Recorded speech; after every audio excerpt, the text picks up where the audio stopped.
question is whether an 800 amp overhead service that supplies a 400 amp current transformer cabinet and a meter bank of 5 meters can be considered a single service for a building if there is no tap box between the current transformer cabinet and the meter enclosure, and instead the current transformer cabinet and the meter bank are next to each other but not mechanically connected, and each have their own 3-inch riser that meets that and is attached to the same service strop. The National Electrical Code, specifically Section 230.71a, addresses this scenario. According to the NEC, the described configuration would not be considered a single service. Section 230.71a states that the service conductors shall be connected to the service equipment at a single point only. In simpler terms, all service equipment, in this case the meter bank and the current transformer cabinet, must receive power from the service conductors at a single, common connection point. This single point connection is typically achieved using a tap box or other approved means that allows the service conductors to be split and distributed to the multiple pieces of service equipment. By having separate risers for the meter bank and the current transformer cabinet, you are effectively creating two distinct and independent services, which is a violation of NEC requirements. This is because each riser serves as its own independent connection to the service drop, and there isn't a single point where all the service conductors are connected before being distributed. To comply with the NEC, a tap box or similar device should be installed to create a single point of connection for the service conductors. The service conductors would first connect to the tap box, and then separate sets of conductors would run from the tap box to the meter bank and the current transformer cabinet. This ensures that all service equipment is fed from a single, unified service connection. The intent behind this requirement is to ensure that there is a clear and defined point of demarcation between the utilities service conductors and the building's service equipment.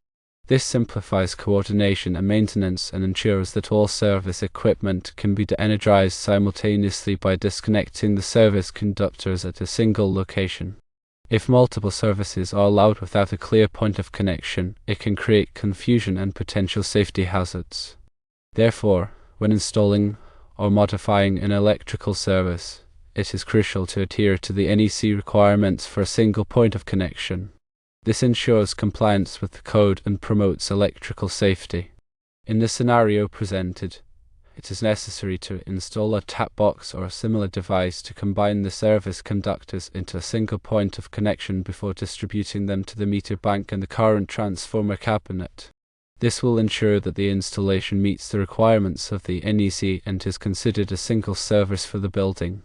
To further clarify, let's break down the key components and requirements involved. Firstly, service conductors are the conductors that bring electrical power from the utilities distribution system to the building's service equipment. These conductors are typically owned and maintained by the utility up to the point of connection with the service equipment. Secondly, service equipment refers to the equipment that receives power from the service conductors and distributes it to the building's electrical system. This includes items such as meter banks, current transformer cabinets, service disconnects, and overcurrent protection devices. Thirdly, a tap box is an enclosure used to make connections or taps from the main service conductors to multiple pieces of service equipment. It provides a convenient and safe way to distribute power from a single source to multiple loads. NEC Section 230.71a is very specific in requiring a single point of connection for the service conductors. This means that all service equipment must be fed from a single set of service conductors that originate from a common point. The single point of connection ensures that there is a clear and defined boundary between the utility service and the building's electrical system. It also allows for easy disconnection of the entire service by disconnecting the service conductors at a single location. In the scenario described, the meter bank and the current transformer cabinet must be connected to the service conductors through a tap box or similar device. The service conductors would enter the tap box, and then separate sets of conductors would run from the tap box to each piece of equipment. This creates a single point of connection and ensures compliance with the NEC. It's important to note that the NEC allows for some exceptions to the single service requirement in certain situations, such as when serving large buildings or multiple occupancies. However, these exceptions have specific requirements that must be met, and they typically involve the installation of multiple service disconnects in coordination with the utility. In the scenario presented, the exception does not appear to apply, as the building is being served by a single 800 amp service. Therefore, the single point of connection requirement must be followed. In summary, the NEC requires that all service equipment be connected to the service conductors at a single point of connection. This is typically achieved through a tap box or similar device. By having separate risers for the meter bank and the current transformer cabinet, the installation would not be considered a single service and would not comply with the NEC. Therefore, a tap box or similar device must be installed to create a single point of connection for the service conductors. This ensures compliance with the code and promotes electrical safety. When designing and installing electrical services, it is crucial to consult the NEC and other applicable codes and standards. This will ensure that the installation is safe, reliable, and in compliance with all relevant regulations. It is also recommended to consult with a qualified electrical engineer or contractor to ensure that the installation meets all requirements. This will help to avoid potential problems and ensure that the electrical service is properly designed and installed. Let's consider a more detailed example to illustrate the concept further. Imagine a commercial building with a large electrical load. The building requires a 1200 amp service to supply all of its electrical needs. The service equipment consists of a meter bank with multiple meters for different tenants and a large distribution panel that feeds various loads throughout the building. To comply with the NEC, the service conductors must be connected to the service equipment at a single point.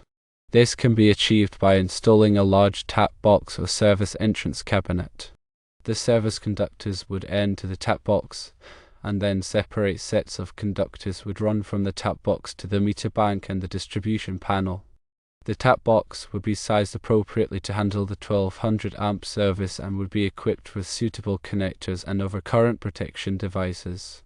The conductors running from the tap box to the meter bank and the distribution panel would also be sized appropriately to carry the required current. This configuration ensures that all service equipment is fed from a single, unified service connection.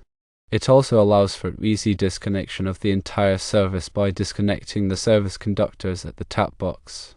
If, instead, the meter bank and the distribution panel were connected to the service conductors through separate risers, the installation would not comply with the NEC. This would create two distinct and independent services, which is not allowed unless specific exceptions are met. In addition to the single point of connection requirement, the NEC also has other requirements for service entrances. These requirements cover topics such as the size and type of service conductors, the location and accessibility of service disconnects, and the grounding and bonding of the service equipment. It is important to consult the NEC and other applicable codes and standards to ensure that the service entrance is properly designed and installed. For example, the NEC requires that service conductors be sized based on the calculated load of the building. The calculated load is determined by adding up the loads of all the electrical equipment in the building, taking into account any applicable demand factors. Demand factors are used to reduce the calculated load based on the fact that not all electrical equipment will be operating at the same time. The NEC also requires that service disconnects be located in a readily accessible location. This allows for easy disconnection of the service in case of an emergency. The service disconnect must be rated to interrupt the maximum available fault current at the service entrance. The NEC also has specific requirements for grounding and bonding of service equipment. Grounding is the process of connecting the service equipment to the earth to provide a low impedance path for fault currents. Bonding is the process of connecting all metallic parts of the service equipment together to ensure that they are at the same potential. Proper grounding and bonding are essential for electrical safety.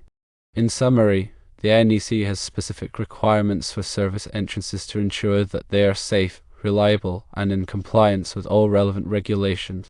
These requirements cover topics such as the single point of connection, the size and type of service conductors, the location and accessibility of service disconnects, and the grounding and bonding of the service equipment. When designing and installing service entrances, it is crucial to consult the NEC and other applicable codes and standards. It is also recommended to consult with a qualified electrical engineer or contractor to ensure that the installation meets all requirements.